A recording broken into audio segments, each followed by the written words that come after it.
Assalamualaikum warahmatullahi wabarakatuh. Ya, bagaimana kabarnya anak-anak hari ini? Bagaimana jawabnya? Alhamdulillah, luar biasa. Tetap semangat. Allahu Akbar. Yes. Ya, Ustazah berharap anak-anak di rumah dalam keadaan sehat walafiat meskipun kondisi pandemi seperti sekarang ini ya. Ya, anak-anak, sebelum kita memulai hafalan pada hari ini, mari kita berdoa terlebih dahulu ya. Ayo, harus duduk yang rapi, badannya harus tegak, kemudian tangannya diangkat. Setelah itu kepalanya harus ditundukkan ya. Kita membaca Al-Fatihah bersama-sama. A'udzu billahi minasyaitonir rajim. Bismillahirrahmanirrahim. Alhamdulillahi rabbil alamin. Ar-Rahmanir-Rahim. Maliki yaumiddin. Iyyaka na'budu wa iyyaka nasta'in. Ihdinas siratal mustaqim. Siratal ladzina an'amta 'alaihim ghairil maghdubi 'alaihim waladdallin.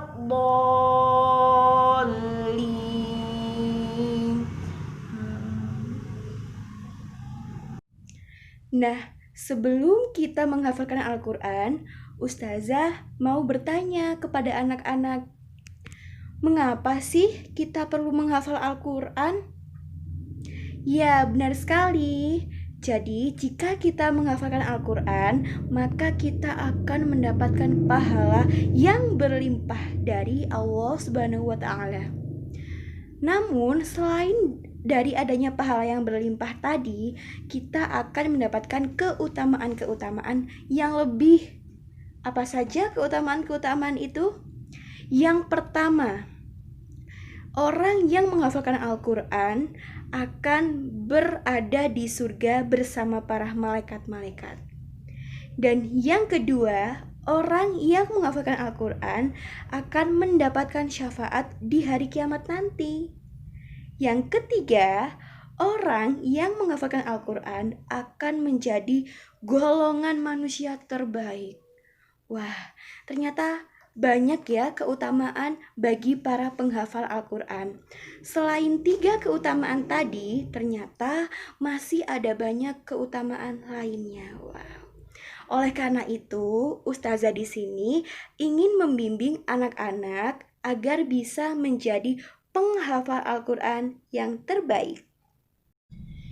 Ya, jadi Ustazah di sini ingin membimbing anak-anak supaya bisa menghafalkan Al-Quran menggunakan metode sahabat tahfidz. Sahabat tahfidz semudah menghafal surat pendek. Sekali lagi ya, sahabat tahfidz semudah menghafal surat pendek. Namun sebelumnya kita harus mengenal istilah rubuk. Rubuk merupakan istilah yang berasal dari bahasa Arab yang artinya seperempat. Jadi di halaman mushaf kita terdapat 4 rubuk. Apa saja? Yang pertama, yang paling atas sendiri namanya rubuk ke-1 atau rubuk yang pertama. Kemudian di bawahnya ada rubuk yang kedua. Di bawahnya lagi ada rubuk yang ketiga. Dan paling bawah namanya rubuk keempat. Ya. Jadi ada berapa rubuk dalam satu halaman mushaf kita? Benar sekali, ada 4 rubuk ya. Diingat-ingat, jangan sampai lupa. Jadi pada kesempatan kali ini kita akan menghafalkan surat An-Naba ayat ke-20 sampai dengan ayat ke-24. Nah, dalam menghafal kali ini, langkah pertama yang harus kita lakukan adalah amati. Apa yang harus kita amati? Jadi, dari ayat yang akan kita hafalkan, kita harus mengamati juz. Contohnya, kita akan menghafalkan surat An-Naba ayat ke-20 sampai ke-24. Terletak di juz berapakah? Ya, jadi ayat tersebut terletak pada juz ke-30. Kemudian, hal kedua yang harus diamati adalah halaman. Ayat yang akan kita hafalkan pada kesempatan kali ini terletak pada halaman ke-1 sesuai dengan buku panduan yang akan kita gunakan. Hal yang ketiga yang harus kita amati adalah letak rubuk. Sesuai dengan yang Ustazah jelaskan di awal tadi, rubuk merupakan 1/4 bagian halaman dari mushaf Al-Quran. Sedangkan ayat ke-20 sampai 24 terletak pada rubuk yang ketiga. Kemudian langkah yang kedua yang harus kita lakukan adalah kaji. Kita harus mengkaji ayat yang akan kita hafalkan. Jadi kita harus mengkaji tema besarnya atau pokok pikirannya dari ayat tersebut. Contohnya, di ayat yang akan kita hafalkan yang terletak pada surat An-Naba memiliki tema besar atau pokok pikiran yang berisi tentang sekelompok kaum musyrikin yang mengingkari akan adanya hari kiamat. Jadi, mereka tidak percaya terhadap adanya hari kiamat. Kemudian, dalam mengkaji ini, kita juga harus membaca ayat yang kita hafalkan dengan bacaan tartil. Apa yang dimaksud dengan bacaan tartil? Jadi, kita harus membaca secara tartil, yaitu dengan cara memperhatikan panjang pendeknya, kemudian memperhatikan dengung tidaknya, dan juga kita harus memperhatikan waqaf ibtida'nya. Seperti ini ya contohnya. Wasuyiratil jibalu fakanat saraba. Inna jahannama kanat mirsada. Langkah yang ketiga yaitu repetisi. Apa sih repetisi itu? Repetisi merupakan pengulangan. Jadi, ayat yang kita hafalkan akan diulang-ulang ya. Bagaimana cara mengulangnya? Yang pertama, kita harus membuka mushaf Al-Quran kita terlebih dahulu. Kemudian kita membaca per ayatnya ya. Misalnya membaca ayat ke-20 selama 3 kali ya, dengan membuka mushaf.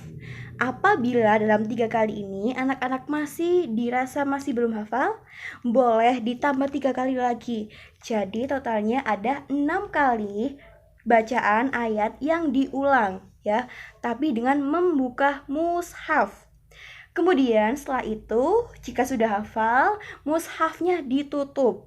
Setelah ditutup, bacaan ayat tadi diulang kembali selama 5 kali ya. Kalau misalnya sampai sudah 5 kali anak-anak masih belum hafal, boleh ditambah 5 kali lagi. Jadi 10 kali bacaan yang diulang tanpa melihat mushaf ya. Kemudian selanjutnya adalah asosiasi. Asosiasi merupakan penggabungan. Jadi setelah anak-anak membaca berulang-ulang setiap ayatnya ya, kemudian digabung dari awal sampai akhir tadi hafalannya, yaitu ayat ke-20 sampai ayat ke-24. Jadi digabungkan tanpa melihat mushaf. Berapa kali membacanya? 5 kali. Nah, setelah penggabungan ini, langkah terakhir yang harus dilakukan anak-anak adalah membaca bil ghaib atau membaca secara bil ghaib. Apa itu?